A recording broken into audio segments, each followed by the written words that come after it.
Hello, everyone, and welcome to ForcedToPod. My name is Saxon. Today, I'm joined by some friends, both old and new. But before we hop into introductions, let me get a little housekeeping out of the way. For those of you who don't know, ForcedToPod was our first online creative endeavor. And even though it did not originally exist on this channel, it was a huge step forward for me kind of just figuring this stuff out, what it meant to make something worth watching, something worth listening to. So yeah, we're dialing things back up and I couldn't be more excited. Tonight, we'll talk all about what is changing, what's staying the same. But now let me introduce the crew, old and new, starting first with the man who knows no stranger nor pepper too spicy, reigning national champion fan. Yeah. Maybe the biggest fan of all time. I thought you were going to come in the Crimson and Cream tonight. Nick, how you doing, brother? Oh, I'm doing well, exceptionally well, given what happened on Monday night. No, I was actually wearing an IU hoodie earlier, but I grilled some pork chops for dinner, and it smelled pretty greasy. So, yeah, I just grabbed the hat instead. Just got to throw it on there. That's I'm awesome. actually wearing the Forza hoodie that one of my good friends sent me. Hell yeah.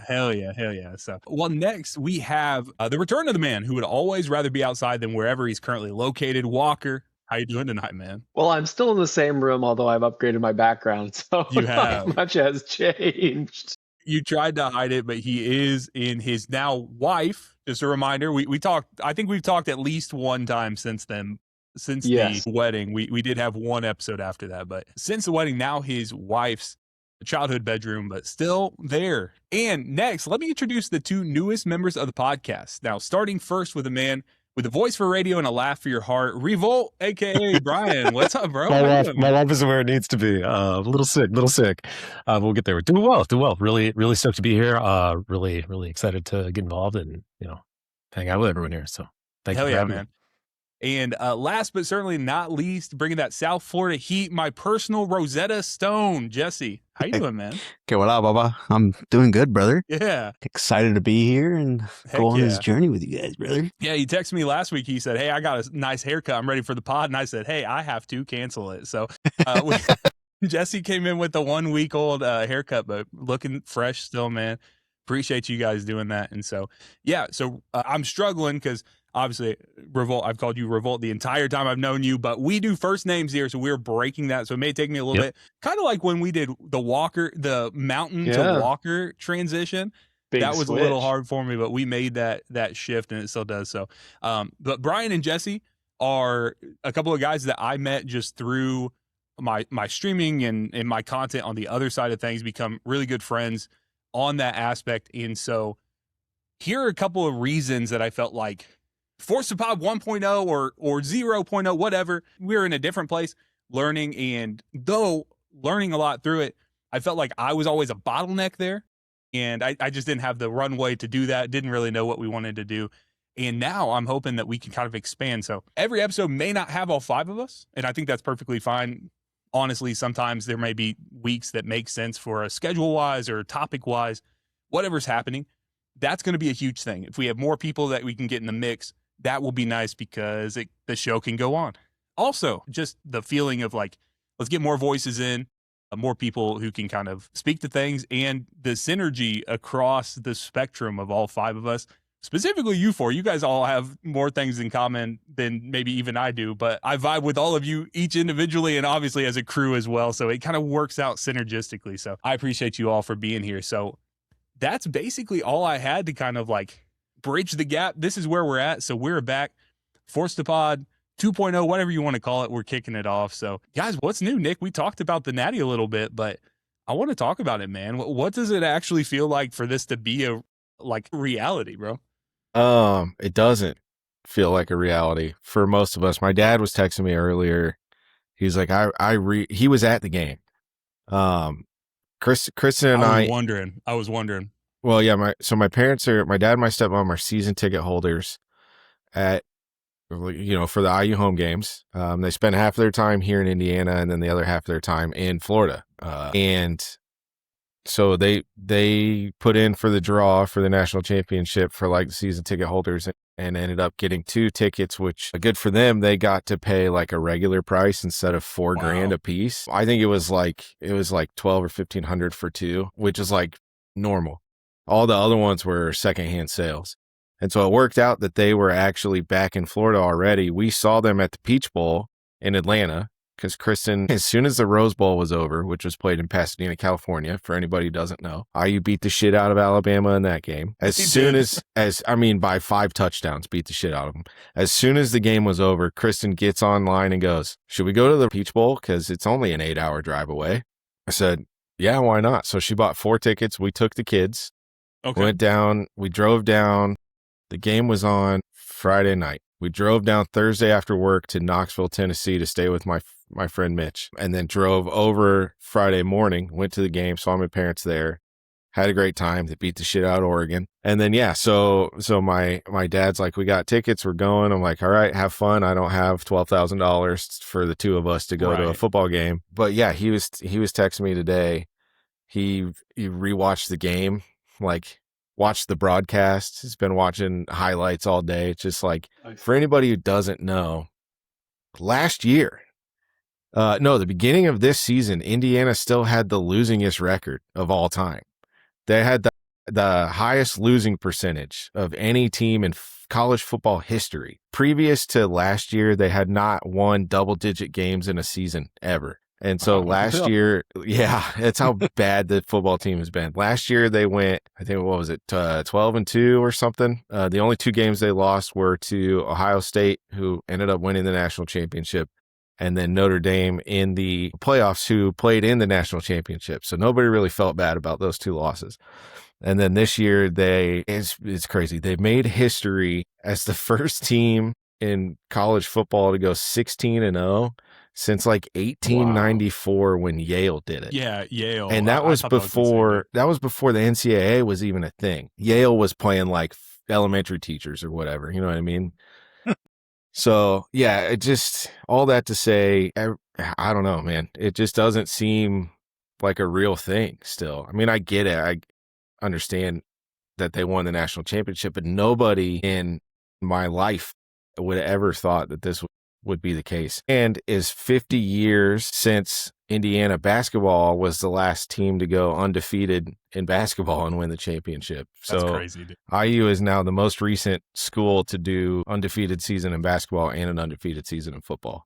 It's been wild. So we're having a good time. Yeah, that's awesome, man. And I think like huge shout out to like Hoosier Nation, who admittedly, like, they had no reason to be bought in. I saw this morning, I think, or maybe it was like on Rich Eisen show or something. He showed a picture that someone had tweeted out of the first game of Cignetti's like time, or his very first game of his tenure there. Yeah, there were like 1,000 people. There's nothing there, right? Yeah. Like everyone's dressed like seats. It's just like ridiculous. Nice.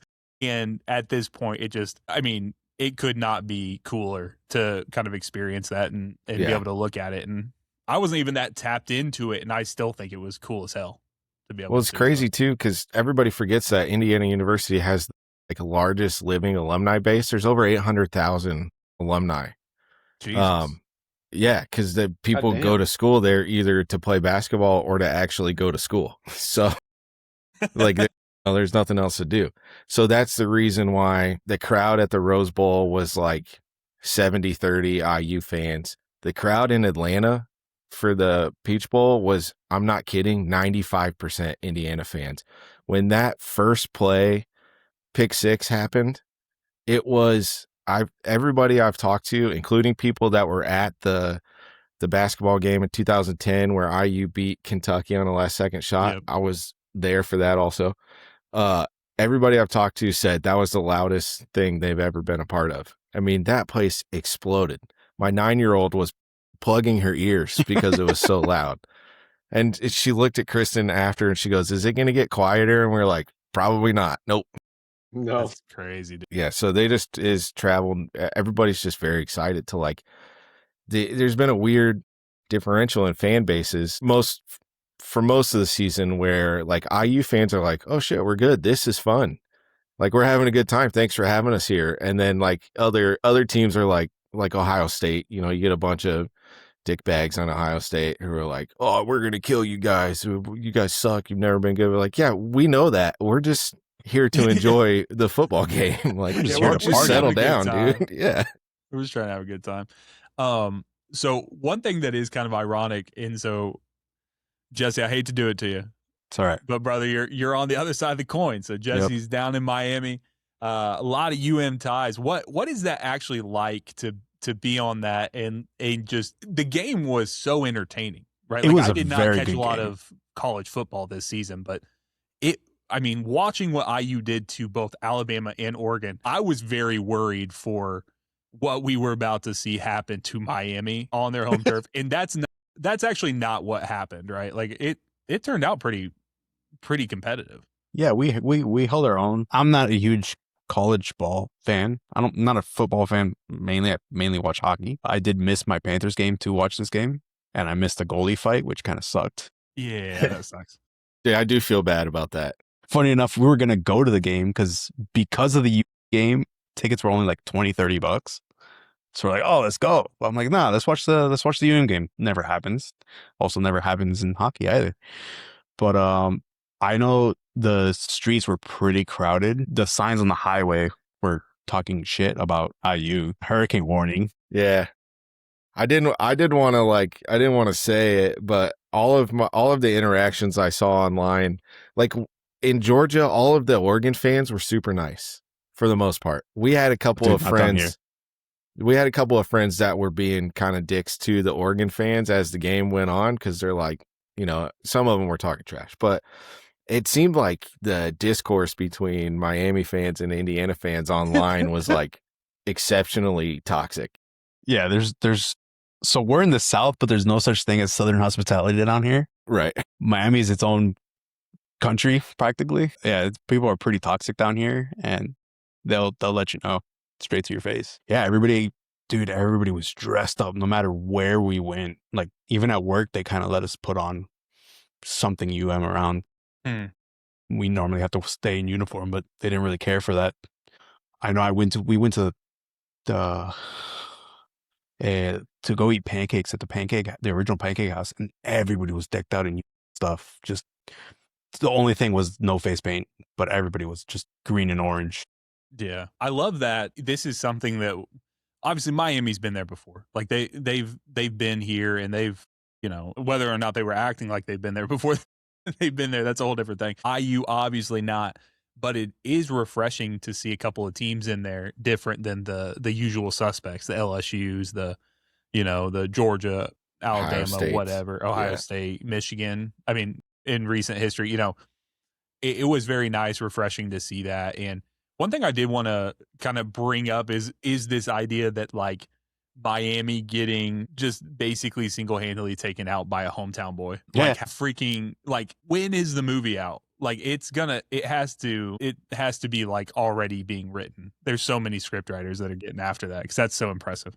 Dude, there's, at risk of turning this into a national championship review podcast, there are several other like connections between Miami and Indiana. Obviously, Fernando grew up like down the street, wasn't recruited by you. He played at Cal last year before he transferred to IU. In one game against Miami, one of their defensive backs hit him with like could have been called a targeting and knocked him out.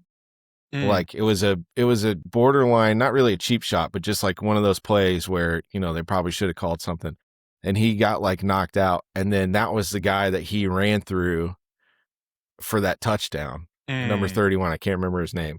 And then like the kid that intercepted the last throw to like seal the victory is also I think a Miami kid that didn't get looked at by, and his uncle, I think, played at Miami and was the one who got the pass interference call in the end zone against Ohio State, which ended up letting Ohio State win. So it's just a bunch of crazy coincidental stuff like that. You're right. Nobody needs to write the script. It's already been written. You can't come up with anything better. Yeah, there's so much to it, and it is that. So we could not talk about it, right? Like, I mean, there is no way to not talk about it. And so I think the idea of like, I mean, it's the classic underdog story of anything, right? Whether it's video games, whether it's anything in life, being able to see that in the turnaround. Now, the last question I have for you, do you really think like Cignetti, is he locked in? Is he locked in, or do you think he's going to be, there's a lot of tantalizing positions in the NFL that are still open at this point. Do you think he could, I've heard the interview.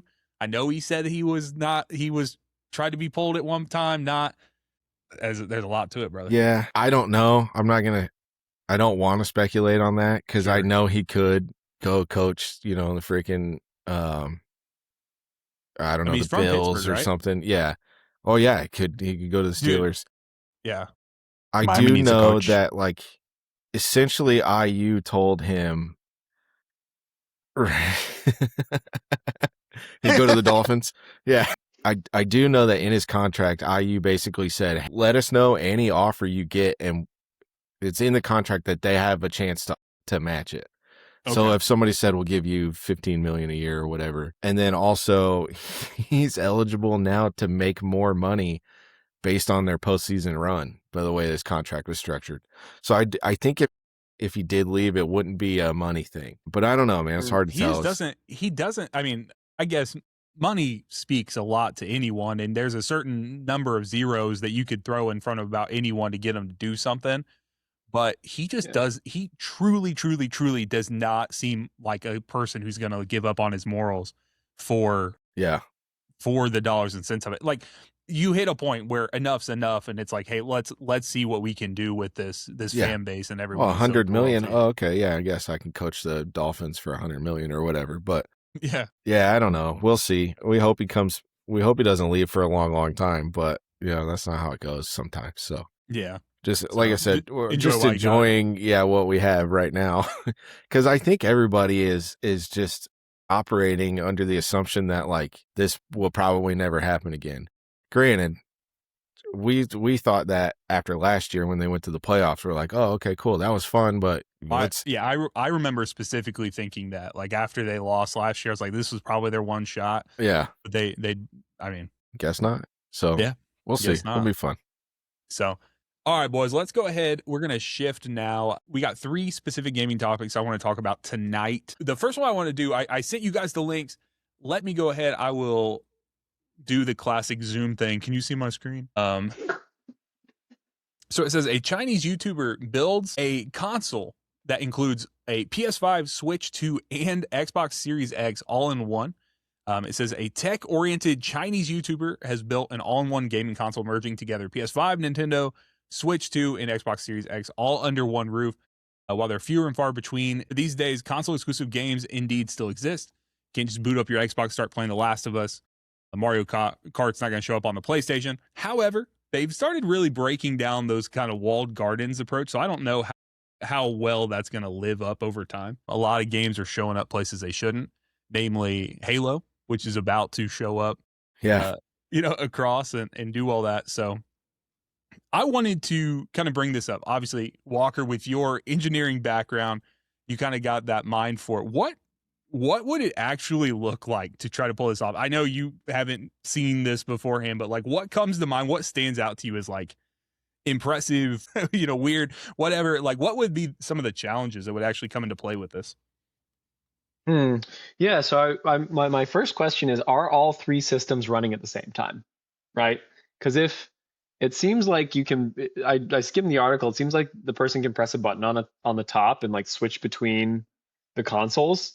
So I have to imagine they're all running at once, right? Because you basically, what I guess is it's like a 3-way KVM switch or something, where you can just bam, bam, bam, change the output to the TV, and then you have them all running at the same time and go from there. So then your biggest concern becomes power, because you got 3 systems going at once, and then corollary to that, thermal management. But if they did, that's to be the simplest way to do it, is just keep them all on full bore with all the games running, and you just got to manage that extra power and heat. If they had done something more complicated, where they were like getting the systems to boot and close or sleep, in between switches, I'd be really impressed with that. Actually, I'm very curious how they ended up doing it, because even that first one's not, not simple. Shoving all the components into a box and then figuring out what is redundant between them, what you could like allow the system to share. Share a power supply that's bigger, share the output line and stuff.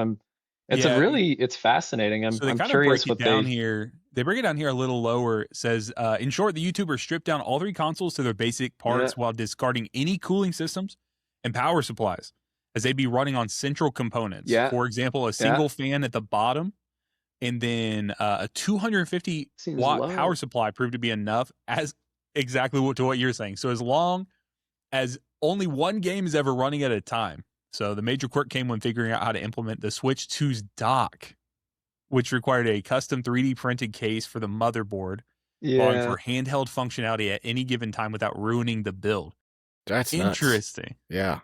That was so gonna I'm be my curious concern how they with do this, how they do the hot swapping then, because it sounds like with only 250 watts, I don't think they're running all 3 at once. Right. They can't. So how they do the hot swap, I'm curious. Yeah, but like at least for my Xbox, it's kind of always on anyway, right?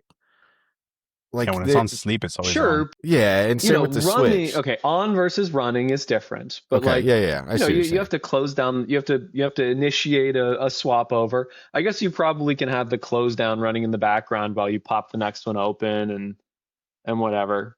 It's impressive. It's some good engineering work. I think it's a really cool project. Too. It's awesome. Like the final product she puts together is so impressive. Like, just when you actually see the design of it early on when they were showing it here. Let's see if I can get back to it. Yeah, it's big, but it would have to be. And the LEDs and stuff, that's fun, man. That's a really cool project. Yeah, right there. That's gorgeous. Right there, like that tactile nature of that would be so, like, I'm sure there's nothing better than a good That's the button. dream, right?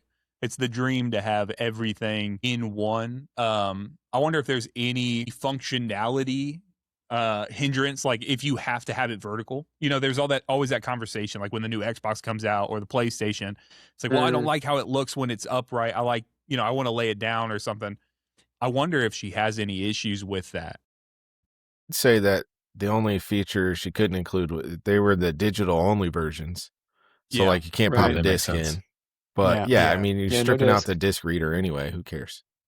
Yeah. I've used the disc reader on my Xbox one time, and it was so we could watch Legally Blonde because I hadn't downloaded it yet. My daughter wanted to watch it. Man, I'll tell you what. A lot of heat pipes, probably. This is just like a nerdy behind the scenes YouTube thing, but like if you can watch a YouTube video and be entertained, like with no audio and just like watching it, this is a good ass YouTube video. Like she knocked this out of the park. So I am well, even if it had audio, would you understand it? No, and that's the point, right? Like that's the point, and I think that's why that's catching on here in the US, right? That's like fair. Yeah. That the different things are doing. She stepped through a portal, I'm pretty sure. That's probably like an ad break or some shit. Like that's awesome, man. That's awesome. So shout out to her. I cannot pronounce her name, but I will have a link to the video in the description of this video because I want to make sure that you guys have that. Can I try? Yeah, can you try and pronounce it? You know what? This might be actually the first time that I call on Bryan and ask him to talk on. You can't get me in trouble on my first episode. So I saw they say they threw a fan in for the cooling, and I'm wondering if maybe the heat isn't as much of an issue as we think. If there's only one machine running and there's a ton of space, and they're just it's not tightly enclosed anymore. They're just blasting air through the middle. That's sort of my thought. Is I wonder if I don't know. I just really should dig into this. I mean, and if see it's what only the 250 watts, I gotta imagine if it's only 250 watts, that's just not that much heat. Yeah. The ventilation at the top too. I wonder what, and they're probably honestly in the video, she probably breaks it down. She seems like she's very thorough with what she's doing. Obviously, like these, whatever, like that. What was that? Like the 3D. That was 3D a slicer. printing. Yeah. Just being able to see that, I think that's pretty cool. So that's cool. What impresses me the most. No, wait, she's smelting aluminum.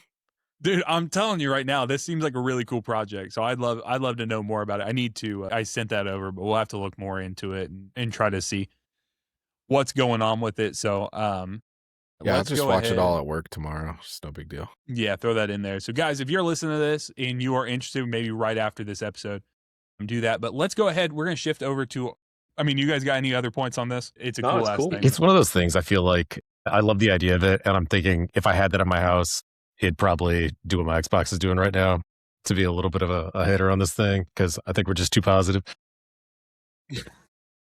It's a lot of work for like a really cool design, but I don't know. Well, now is she going to include the Steam machine when that comes out? Yeah, and now it's all it's cool.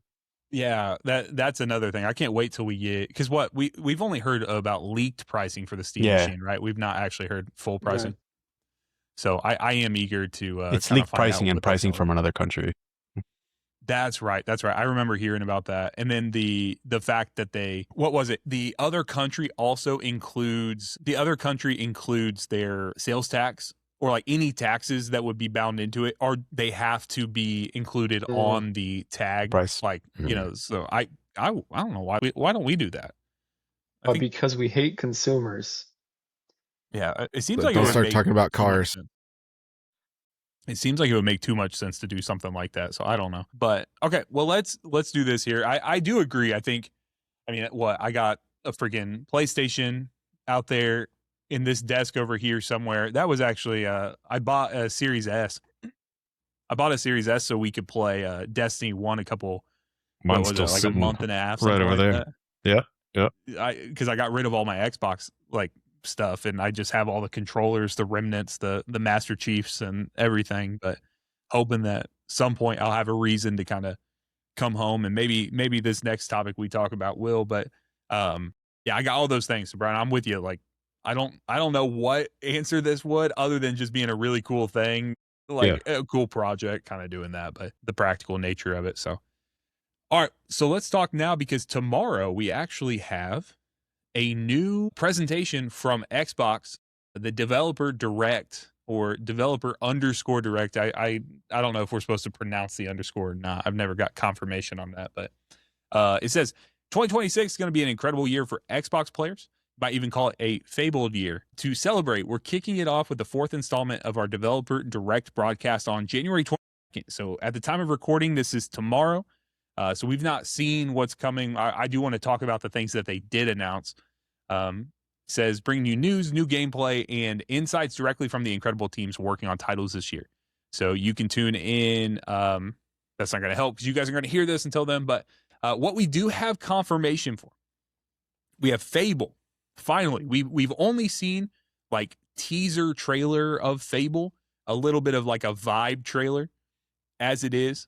And it says Fable Playground Games welcomes players back to the fairy tale land of Albion. I'm not sure how to pronounce it. I've never played Fable. Have you guys ever played Fable? Any of you guys? No. Never. So get in. It says with the first in-depth look at Fable, one of 2026 most anticipated titles. A devs from Playground team, which is the same team that's working on the Horizon games. So obviously they probably have split down the middle, but that's the same game company that's working on it.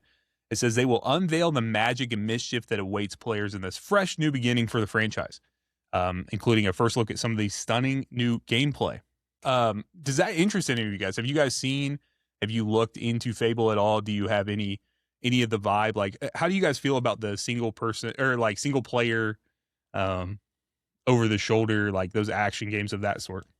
I tried a little bit of Fable back in the day, and it wasn't for me, but I am like really excited to see the Fables coming back, sort of because every person that I've spoken to that has enjoyed Fable, that was like their game. And for me, I'm really stoked that people are getting like the game they love. I think a lot of people that sort of freedom, they really get to feel like they have their character there in a way that maybe they didn't have in Skyrim or whatever else. And I'm hoping they can get that again, because it seems like that was really, really valuable to people. So I'm stoked to see it. It's interesting that the Playground team is involved in that. And I'll take a look at it. Not sure I'll get involved, but worth taking a look at.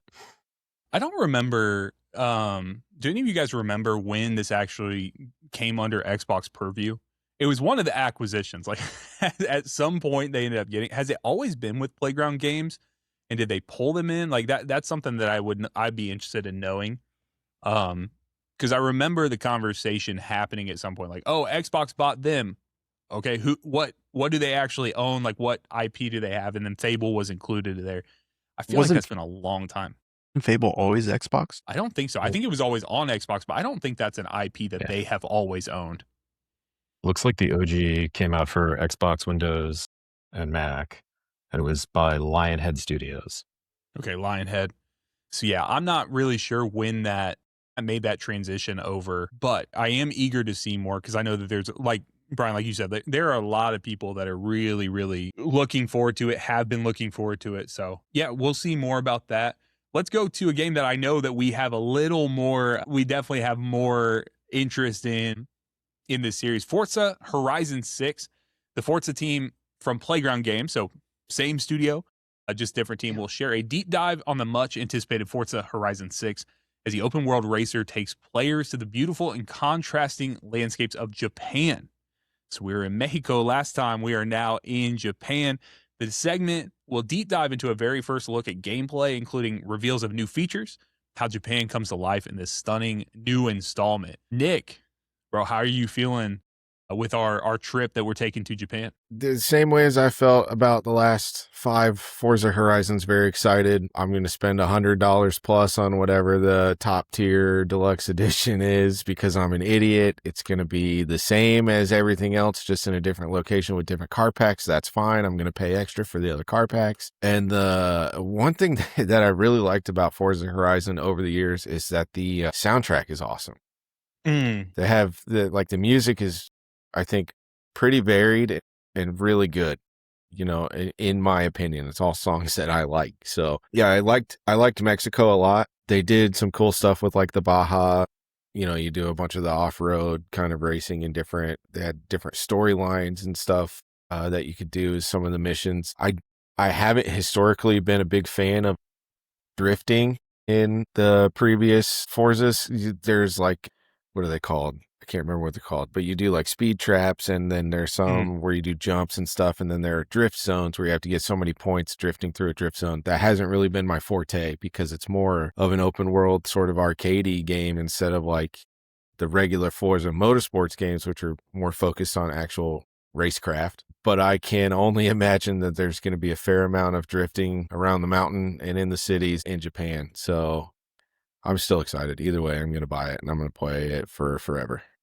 Are you still Game Passing? Yes, sort of. Why did I renew it? I renewed it recently for something. I think one of my kids wanted to play Crash Bandicoot, and I didn't ever actually buy the Crash games. So I was like, oh, screw it. I'll just throw Game Pass on. She has my old Xbox One X upstairs. And so she'll play some games on there occasionally. That's still a more than competent enough console for the girls. Right. Like to be able to hop on. And then I forgot to cancel it the next month. So I still have it currently, but it's not going to auto renew. As they knew you would. Yeah. They got me. And have now spent more than the cost of Crash Bandicoot, of course. Right, exactly. I should have just paid the $15 or whatever it was. Yeah. But yeah, so I don't know if I'll renew it. Not to derail it a little bit. Game Pass hasn't really been worth it for me because I haven't been playing a lot. Like the only thing I've really been playing on Xbox is Red Dead Redemption 2, and I got it on sale for like $15. And so I just bought the game, and I've just been hammering away through that storyline because I've never played it before. So that's awesome. I've always wanted to go back to it. I played it when it first came out, but I wanted to take a trip back and do that. It's a great game.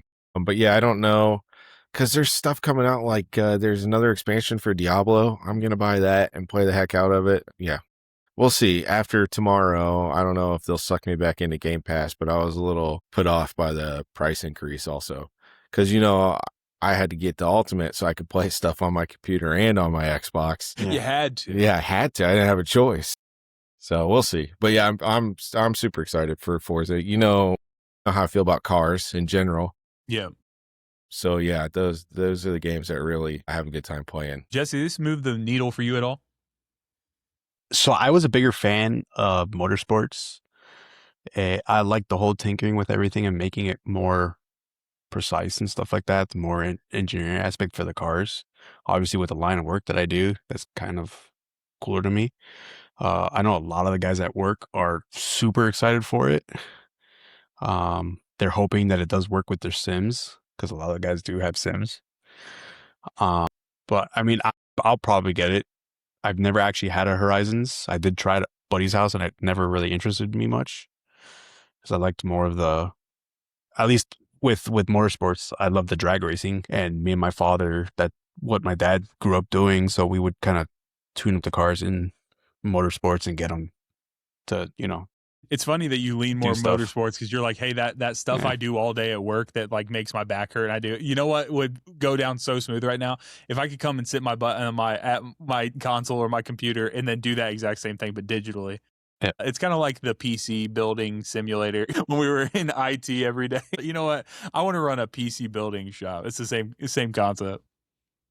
Yeah. So I'll probably get it, play it around. If it comes out to Game Pass, I'll probably pay a month of Game Pass, play it. If I like it, then I'll buy it. Forget the Game Pass is on and then let it. Yeah, set a reminder so you know to. What I do is I renew. I pay for it. As soon as I finish paying for it, I cancel it and I just get the month. Yeah, that's there. That's a good move. Yeah, I do that with WoW and also. Nick, did your sim work with 5? Sorry, as soon as you take a drink. No, it's fine. Yes, but I didn't have the patience to really dial in every single setting. I had it pretty. The wheel and pedal set that I have, I can load different profiles on it, so like I can just on the fly switch from 1 to 2, and I had it pretty dialed in for like Assetto Corsa, and then NASCAR Heat or whatever I was playing, any of the other sim games, and so just like some of the degrees of rotation for the steering wheel, I just couldn't get it to feel super crisp on Horizon. I think I did use it for motorsport a little bit and it felt good, but yeah, to me Horizon is all about like ramping off of mountains and doing the not technical stuff. So I always just play with the controller anyway. But yeah, if I have the sim, I haven't used it in a long time actually. I should probably get fired back up, but yeah, I'm still excited for that game. Yeah. So as I'm looking up, so I was looking here. This next game is actually from, I don't believe it or not, this next game is from Game Freak. They know what they're actually doing. Right. And so this is, what's interesting about this is it does not appear to be a Xbox specific game. No, it's not. You know what I mean? It's something that's coming to, like, the first thing that comes back is a PlayStation. However, it says PlayStation only has 827,000 views. It came out probably the exact same day. It was 7 months ago. Beast of Reincarnation. Let's watch this, boys, because I've never seen this before. I don't know. Can you guys hear the audio of this? No? Okay. I can't. I don't. No. Skill issue. Game looks dope. It does. Looks awesome. Shit, Bigfoot. Monster Hunter and Elden Ring put together. No, that's the exact kind of game that I suck at so bad that I don't ever play. They're the best, though. I hear that from everybody. I am so bad at like being good at video games that I can't do it. That's why I stick to race cars and Fortnite. Oh, that looks so sick. This is the wildest Pokemon game I've ever seen. Giving Stranger Things vibes. Tiny little blood trail. Interesting. Interesting. I don't know if that moves the needle for you boys at all. We don't know a lot about what the actual concept of full gameplay, right? Like that's a very cinematic thing. But here, let me read this to you guys. It says, join us as we delve into Game Freak's intense one person, one dog action RPG. For the first time, Game Freak will reveal details of our protagonist Emma's innovative plant manipulation actions and gameplay with her canine companion Ku.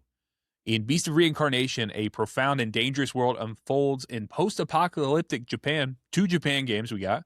Discover the development secrets behind its creation and developer direct. So does that move the needle for any of you guys? Like, what are you... I know, obviously, like, I met Walker, Bryan, and Jesse all through playing Destiny, right? Shooters, things of that sort. I know you guys spend time doing that, but, like, when you step away from that, Walker, I know you do a lot of action games, obviously, like Souls-like stuff like that. Does this game, and what was the game that came out last year that was like, what was the one with the monkey man? Wukong. Like, do those Black games Myth actually Wukong. move the needle for you to the point where you will go and play them, or are those things where you watch the trailer and you're like, that's cool, and then just kind of like carry on? I'm very picky about the games I play. I've such limited free time these days. So I probably won't buy it. I mean, like, I'm waiting for like 1 or 2 games this year. What are those? I'm really waiting for Judas, basically. Judas? Yeah. Weren't you waiting last year for Judas too? I was also waiting last year for Judas. Yeah, that's correct. Sorry to rub it in, but no, that was one of my picks on the on the Fantasy Critic League. I got hosed. So many of us got hosed. Should have picked Silksong, baby. That was crazy out of left field. Nick, did you end up winning that? I think so. By like a lot, yeah. I'll pull it up just to be sure. So Bryan and Jesse, I don't know if you guys are aware of this, but they have won Fantasy by like Critic. 70 points. Crazy. There's a website. Basically, it's like fantasy football, but you look at the whole scope of games that are rumored, formally announced, maybe unannounced, but you just in your gut feel like it's coming out this year. And then you pick these games. And as you do it, if it's at a 70, that's 0 points. Anything under a 70 takes away points. Anything above 70 up to 90, you get 1 point per. And then if it's above a 90, you get 2 points. So let's say it's a 94, you would get 28 points because you would multiply the 4 and do all that. So Nick, are you looking at your roster right now for last season? I'll just run you down on my top 3, which are all over 90. Picked Claire Obscure, which is out of left field. Which he did not know. He did not have any clue that it was going to be. No idea. Yeah, whatever. No one did. No one did. It was credit. It's top of the like you should pick list, and I was like, okay, cool. I picked Silksong, Hollow Knight Silksong.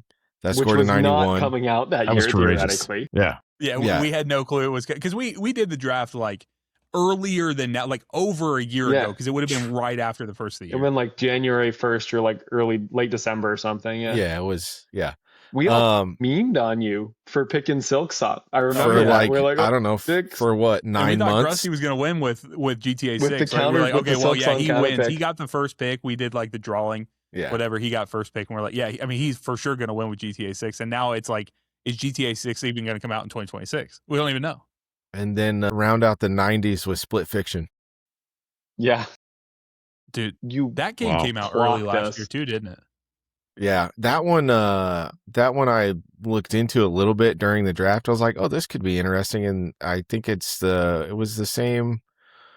Yeah. For It Takes Two. It Takes Two. Yeah. And so I was like, oh, that was a good game. This could probably do well. And then like, I picked a game South of Midnight, which was only a 77. I counterpicked Assassin's Creed Shadows, thinking every once in a while an Assassin's Creed game comes out that people don't like. I was wrong. I got minus 11 points for that. And then like Kirby Air Riders scored an 82. Get them 12 points, man. Snake Eater, Metal Gear Solid Snake Eater got an 85. That's crazy. So yeah, I just I got pretty lucky, but yeah, I did win. The Silksong come from behind was just that's wild. Not okay. Yeah, we took a year off. I won the first year with Elden Ring. I had a pretty stacked lineup that year. I was able to sneak away with Elden Ring and a couple other really good games that year. We took a year off, didn't play, and then we played last year. Sorta, kinda. Last year was weird, but we did our draft. We'll say that. And then there were some people, and you can over the year. Like I took a gamble because we didn't even know about the Switch 2 yet when we drafted. So I took unannounced 3D Mario game, relying on the fact that Mario was coming, like that they were doing a Mario Odyssey 2. Like that was my bet. Had that come out, I think I would have or if we would have had that announced once the Switch did, I probably would have dialed in a little more. Yeah. But once I threw that out there, I was like, nah, that ain't happening. But Donkey Kong Bonanza, I think we already, I don't know if we knew about it at the time, but it scored a 91. Yeah, it came out to really good reviews. So it was pretty impressive. Yeah, these types of games, these are the Beasts of Reincarnation, to bring it back to the point we were talking about. That's the type of game that like, I'll have to hear word of mouth from enough people to be like, holy crap, this game's good. And I still might not even play it. Like that's the way I've approached both Baldur's Gate and Claire Obscure. Like Claire Obscure, I do actually intend on playing through at some point. I streamed it one night, had a good time with it, but I was being super stubborn. I played it on its highest difficulty, and I was like, all right, we're gonna do this. And it's fun. Like it's a very fun challenge. But the vibe of like Baldur's Gate, I hopped in there. I probably spent like 3 or 4 hours into it. And I was like, I just couldn't catch the bug with it, which I know is like heresy to you, Walker, but. Oh, that happens at hour 11, actually. Yeah.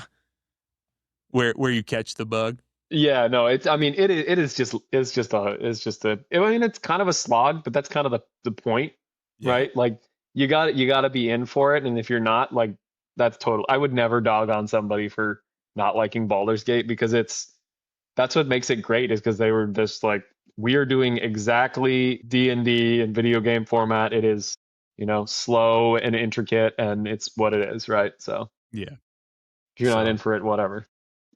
I'm actually probably gonna pre-order Beast of Reincarnation. I have it Really? wishlisted on Steam and on Xbox. I was planning on updating my PC, but with RAM prices, that probably won't happen. So I'll probably end up getting it on Xbox. But I'm a huge fan of the Monster Hunter games and Elden Rings. So possibly it looks like it's gonna be a little bit of a combination of both of them. And it looks pretty dope. It looks like a lot of fun. Yeah. Did the most recent Monster Hunter move the needle for any of you guys? Like the one that Didn't play actually it. not Monster Hunter World. That was the first Monster real, Hunter World was the first one on the new real big one. systems. Yeah. It was oh my god. Wilds or was that like Wilds or I something? think like Wilds. Yeah, that's what it was. Yeah, it was Wilds.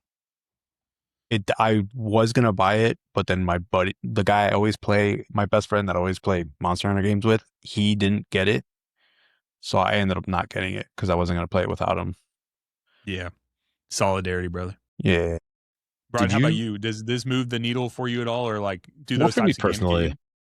I really like the Dark Souls games. I am sort of, I think, maybe a little different from a bunch of Dark Souls players because I play it despite the gameplay, not because of the gameplay. I think the worlds are like beautiful and enthralling and like sort of love the themes. And I've got like Dark Souls art on my wall. I've got Artorias back there. Like I'm big Dark Souls guy. I've got the art books. Like that's my jam. But I don't love the gameplay.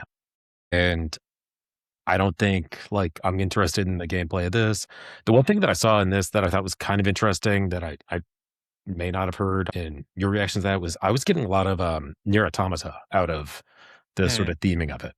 And I'm curious if that's something that sticks with it, but sort of the music, a lot of the sort of robot aesthetics and sort of nature reclaiming things are all like really, really heavy like themes they hit in Nier, which was a game I liked just fine, but it was like a big thing. So I'm curious if they're going to lean into that at all. I got you. And I guess the other thing that really shocked me is like Game Freak makes real games. Like who knew? Yeah, really yeah. astounded to see that. It's a lot better looking and more artistic than I expected from them.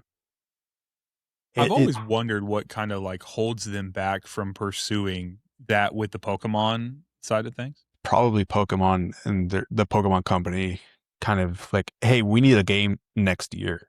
Here's only this amount of money. Finish it. Yeah. Well, I mean, they just you gotta have Pokemon, right? Like there simply must be Pokemon. So yeah, I suppose, but like even in their endeavors, like the times where they've taken more times between these like 3D projects, things of that sort, like it's not hitting the same cadence. It's not hitting the same quality that you would expect. And okay, give me the bullshit again about like how low power the Switch is and stuff. Look what they did with freaking Breath of the Wild, Mario Odyssey. Those games run like a dream.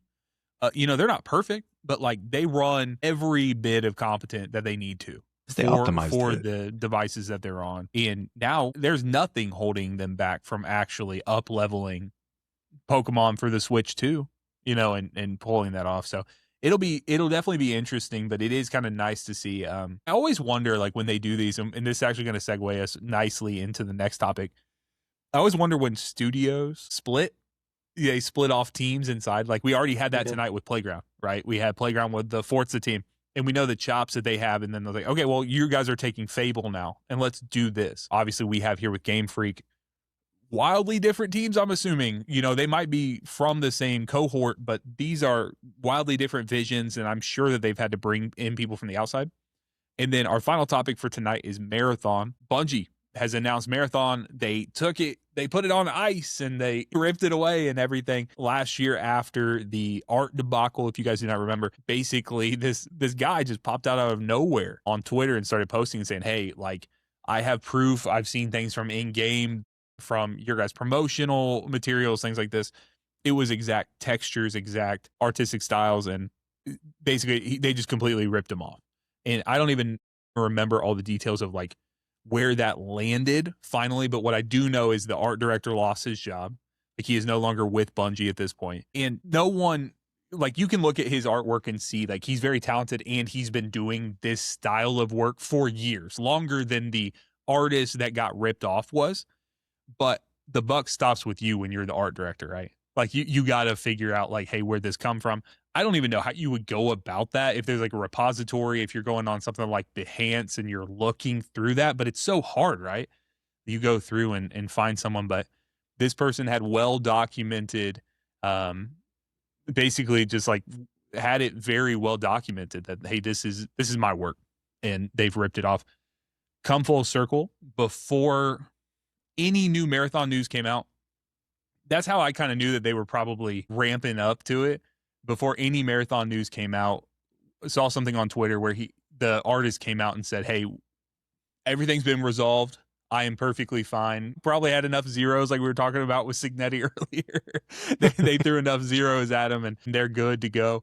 But they said that they were good. And then Marathon, basically Bungie took it. They put it on ice and reworked a lot of things. And so I don't know if you guys saw this, but they have formally announced that Marathon is coming out on March 5th.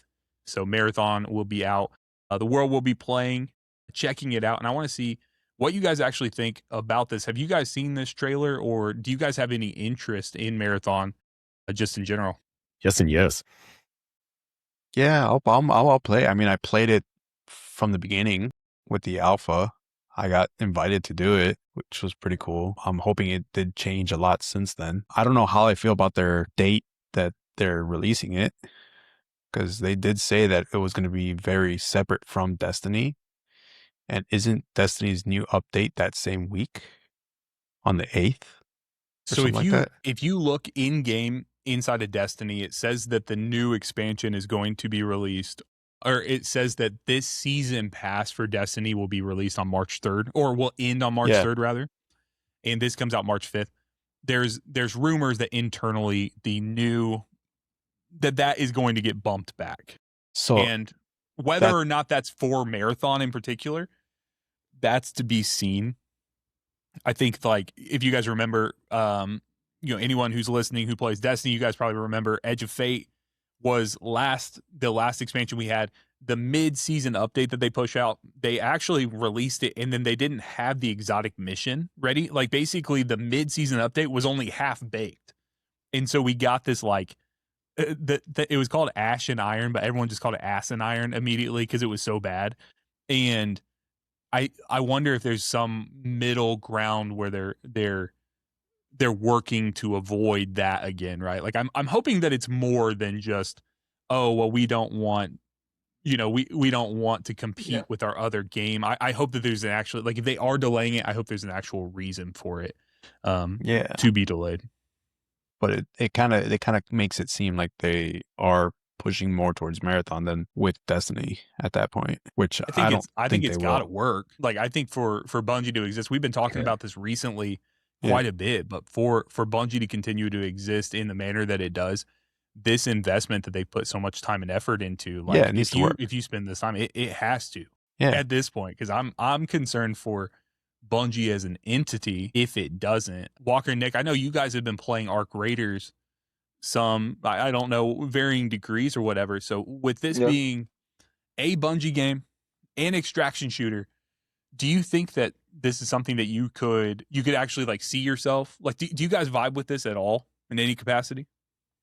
Yeah. I can get shotgunned around a corner all over again, baby. By an invis hunter. Yeah, man.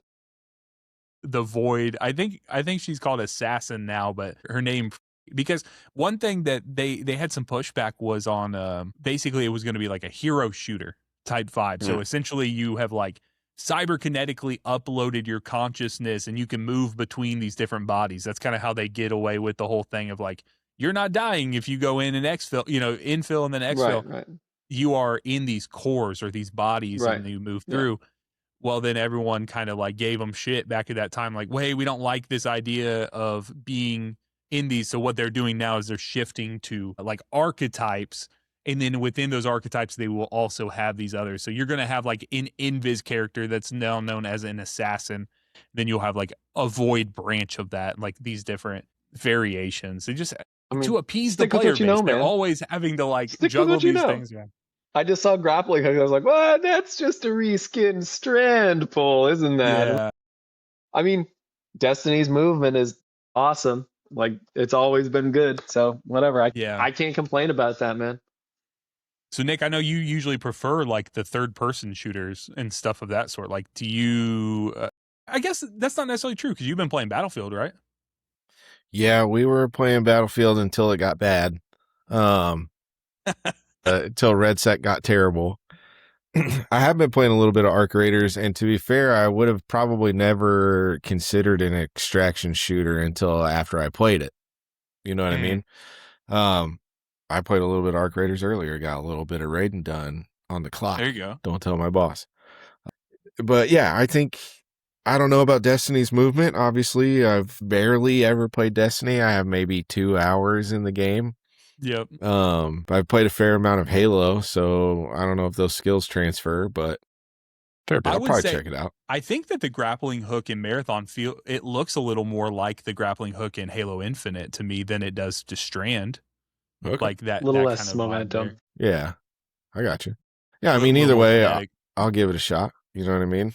How about that $40 price tag on it? Well, we'll see. Is it on Game Pass? No. I'll just pay. Sony, it is not, I'll just pay for 2 months of Game Pass instead of paying the same amount for the game. Just go to Redbox. Yeah. Are there still any Red Boxes around? Are they in business? They're around. They're all what's the word? They left them there. Privately owned or whatever. No, they just they abandoned them. Full of games. You can buy the Red Boxes now. Oh, can you really? Yeah, there was a whole thing. Yeah, they were selling them. At least in my area, you could just like you could get them for free. Yeah. Wow. Oh, in my area, you could go to Walgreens. Oh my God. You could go to Walgreens and CVS and be like, "Hey, I could take that off your hands." And they're like, "Yeah, take that shit." I'll be down there in 20 hours. I'm sold. They're also there. They walk in. It's like the Facebook marketplace. Like, hey, if you can move it, you got if you got a truck, it's yours. That type of thing. So. Yeah, that's pretty much it. Apparently they were owned by the Chicken Soup for the Soul book people. So what? Wow, that's weird. This map says that we have a bunch in my town. So there's one at the Walmart neighborhood market. No way, I go there all the time.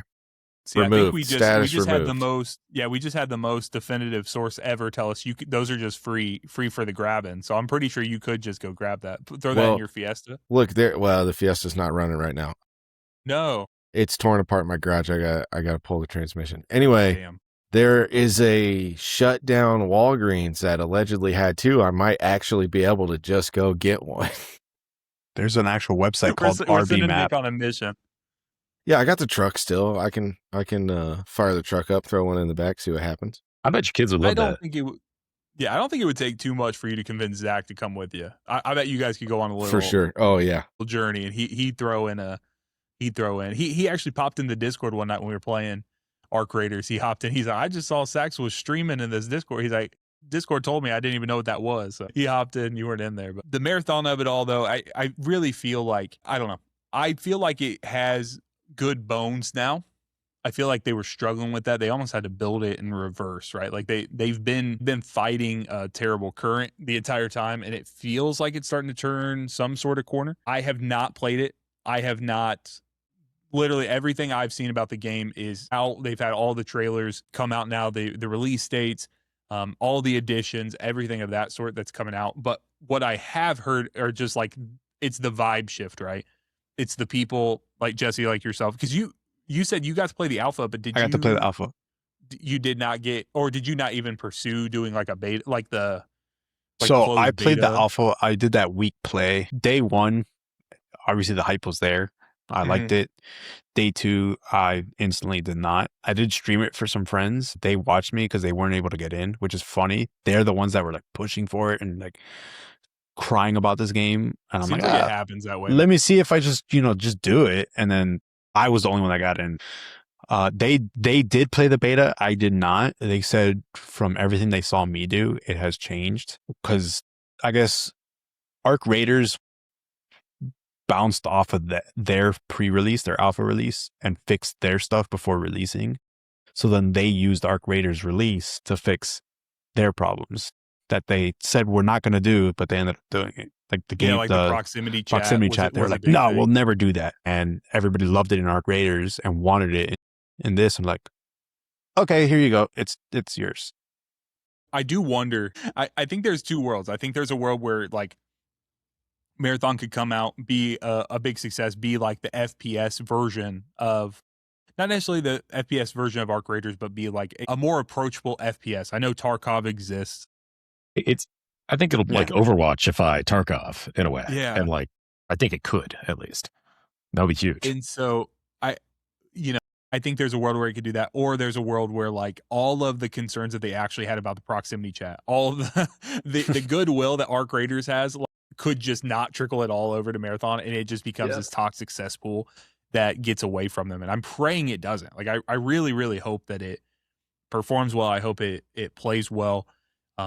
It'll be, because Tarkov is not on consoles, right? It's just PC type thing. Yeah. So with that, I'm hoping that, maybe that introduces a little bit of, I'm not calling all console gamers, more casual or I don't know what I'm trying to say, but basically like it will, it will basically provide a, maybe it's just like the lesser barrier of entry, right? Like you can get a $400 console and fire up a game for $40 rather than buying a $1,000 PC and then monitors and then all the peripherals and everything. There's always a bigger investment in a presumption of sweatiness for someone who's on PC because they've invested more in it, whether it means more to them or it's their platform of choice and they want to do more with it. I think for me, when I'm thinking about what Marathon will be, I'm glad that it's going to be across all platforms. I'm glad that, everyone's going to have a chance to get hands on with it and play. And yeah, that's the vibe I've had as well, Jesse, is the alpha was a little wishy-washy. And then, there was some good there, but definitely needed some refinement. And then once you get past that into the beta and some of the other tests that have come out, it has been, a cleaner product, so to speak. So we'll see. I feel like that's Bungie's superpower, is saving things at the last minute. I'm so worried about it now. Like, God, I'm tentatively hyped. Really hope it plays out the way I want it to.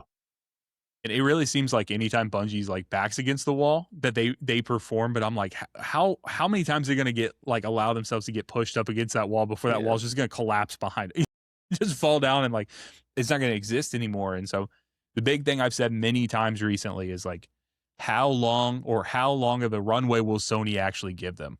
Like, is Sony going to allow them to have the budgetary needs, the time, hit the bumps in the road?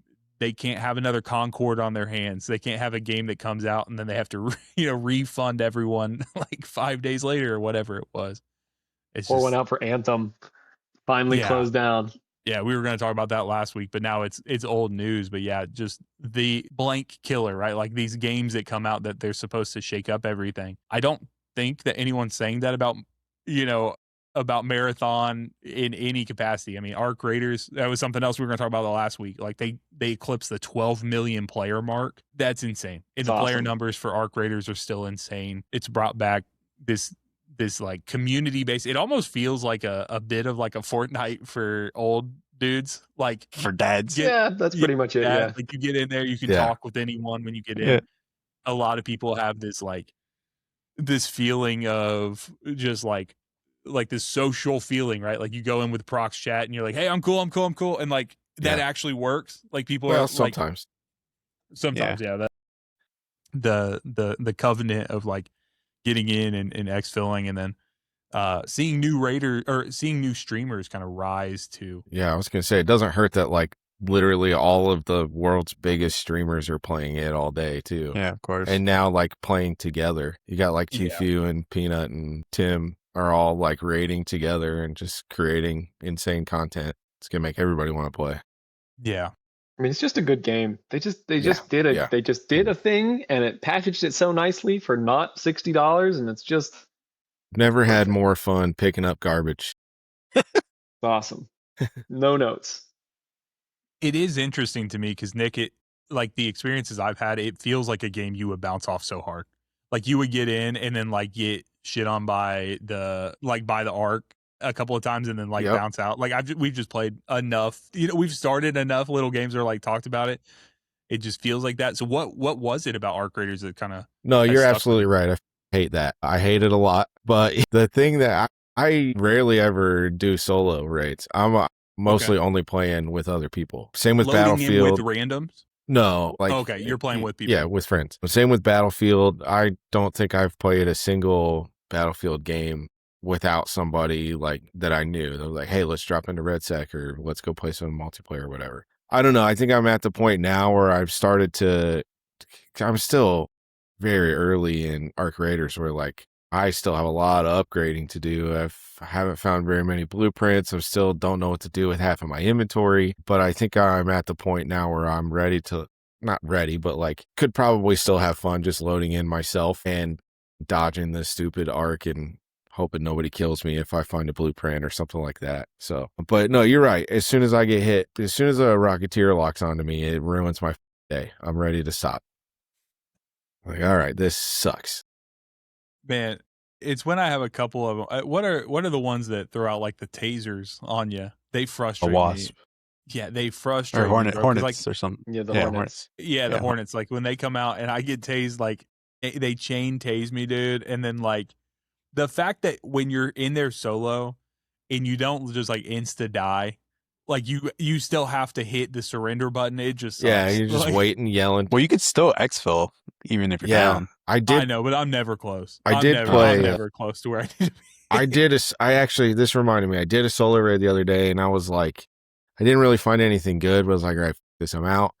And I was in Buried City, so I go down into the subway and I'm like trying to get out of there and I get hit by like 4 of those rolly fireball deals. Oh, Just one after the other. And I'm like, are you kidding me? I exfilled because I was at the train station, but it was just bang, bang, bang, bang. And I couldn't reload the gun fast enough or get out of the way. I really tilted.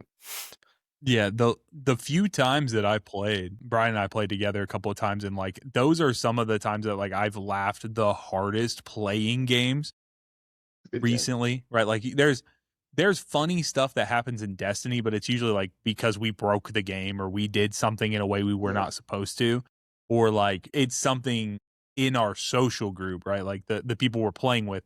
It doesn't have to do with things that naturally occur in the game, but like it seems like if you go in with the right mindset and you're like, hey, it's not that serious. Like you're loot everything you can, get XP, try to complete your bounties, and then get back into the games as fast as possible. I think that's like a perfect thing. And I'm hoping that Marathon can somehow, some way find a way to strike that balance. yeah. You know, and do that. What maybe for anyone who's listening who's still not sold on Marathon, this was something that I was concerned with, and I want to see how this hits you guys recently. So there is a dedicated Marathon podcast that fellow Destiny content creator Scaro and a couple of friends made called Escape Will Make Me Pod, which is actually a really, really good name because the Escape Will Make Me God is the tagline for Marathon. And they were talking about a conversation they had with one of the developers on like, and they brought up the topic of how do you actually convince people to want to go into the match with like their top tier mods, their top tier gun, weapons, things of this sort. And what I don't know that they kind of explained on the podcast the perfect answer to it, but he said how we actually want people to view it, and if we're like trying to find a way to get people to view it, is more of like a roguelite type game. Like you go in, you find a really good mod, but maybe it's the triple jump mod for a player, like a character you don't usually play. So you find this, you bring it out, and then you slot that on. You say, okay, well, I'm just going to go ahead and go in on the fantasy that this mod in particular, while I have it in my hands, I'm going to become that player. I'm going to do this. I'm going to see that through and just see how far I can push it. And then over time, when you upgrade all of the different factions, right, you're going to have like certain base levels where you can just go back and buy, like not buy full kits, but buy individual pieces once you get to a certain point when you're leveling. So it'll kind of raise the floor of where that bare minimum is, like after you die. Like if you have enough credits, you could just go and be like, all right, well, I'm sort of kitted up to get back in. And it seems like they have a very different and robust end game. So they have different maps that are working, but actually like the final one is on the marathon ship.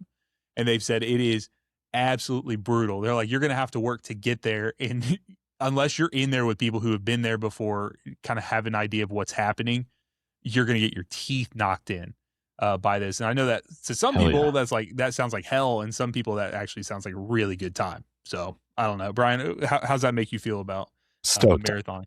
You've heard me say it a million times. I'll say it again for the other people. I got 8,000 hours in Tarkov. Tarkov's my game.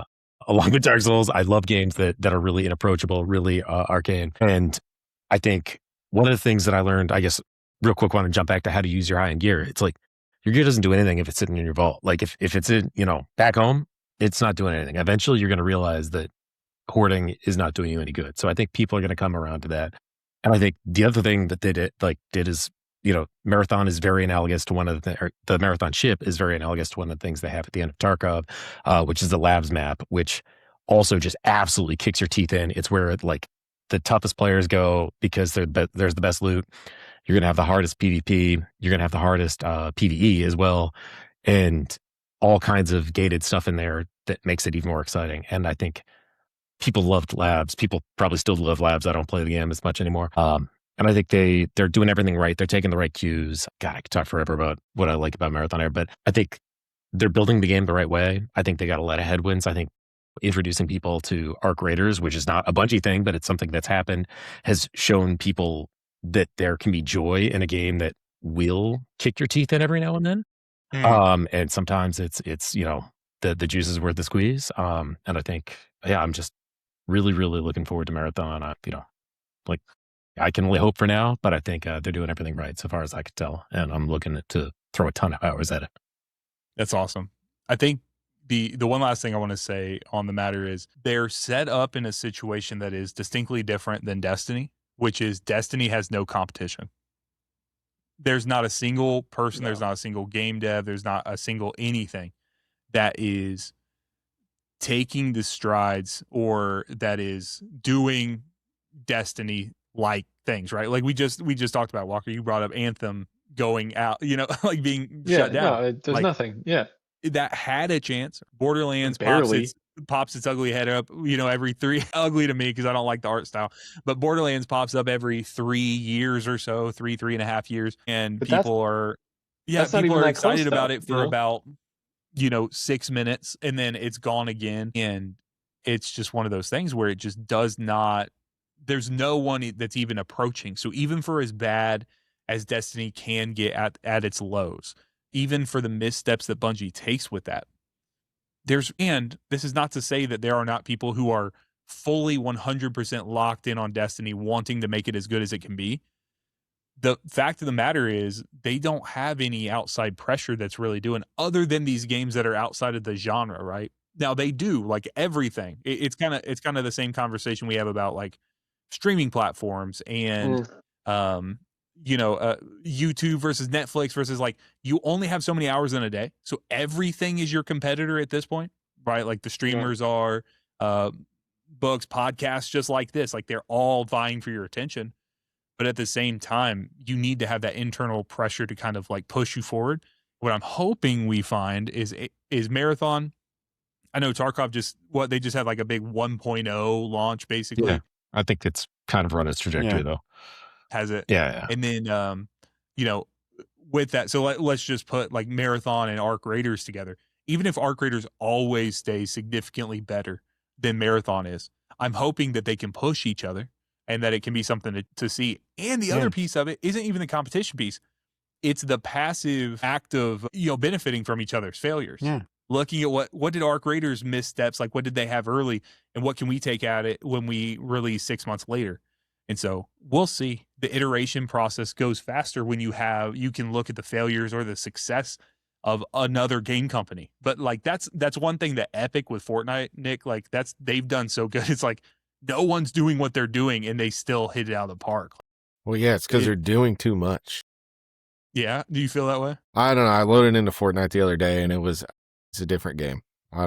If I felt old and lost and confused and scared a little bit. It was Hey, a Walker lot. is now There was a old, lot man. going on, man. It was not the Fortnite of old back in 2020 when we were playing on the clock. Yeah, for real. Just with the Mandalorian Yeah. loaded in, then were the days. Yeah, Nick, that statement was basically like you wandering in to Fortnite and then the kids grabbing you by the arm and you're on your walker. You're like, I swear there's somewhere called Tilted Towers. And they're like, yeah, Yep. sure thing, Grandpa. Like, let's take it, Yeah, How many it was, times do I have to the teach storm this was lesson? moving. It was like, I think it's just a mechanic of the season or maybe of the current like part of South Park where you can get the stick of destiny and like choose, basically storm follows you or something weird like that, but it didn't. Yeah, you can cast a new center to the storm. I Yeah, think. there was no stopping. Like the storm was just closing see. until the end game. And I mean, I still was in the top 5 or whatever, but it was like it pushed continuously to a point where everybody's in the same very small spot. There was no chance to like hang out for a second and heal and get prepared for another fight or whatever. I don't know. I'll have to maybe give it some more time, but I haven't had enough time to play. I do feel like when we start dropping in back, like when we do dip back into Fortnite, and then we, early on, I feel like I get shit on pretty regularly, and then like if I do push past it, like if there's a cosmetic I want enough, that's the only reason I come back. Like when Godzilla was in, or Dragon Ball Z was in, or Power Rangers. something of that sort. Yeah, Power Rangers.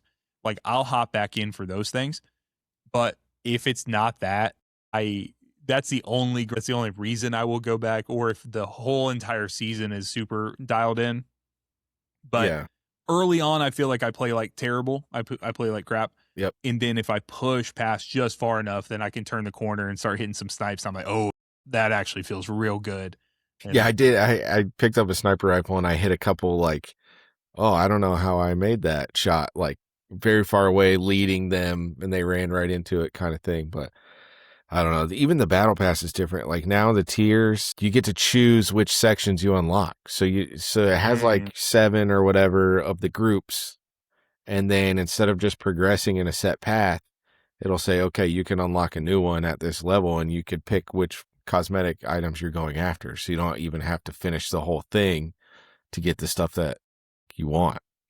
Which is, these days don't even have to finish the whole battle pass. Right. Which is, to your point, Sax, is kind of ideal for not having to grind so much to get the stuff that you want. But I don't know. It's just a lot of stuff changed, and I'm old, and I don't like when stuff changes.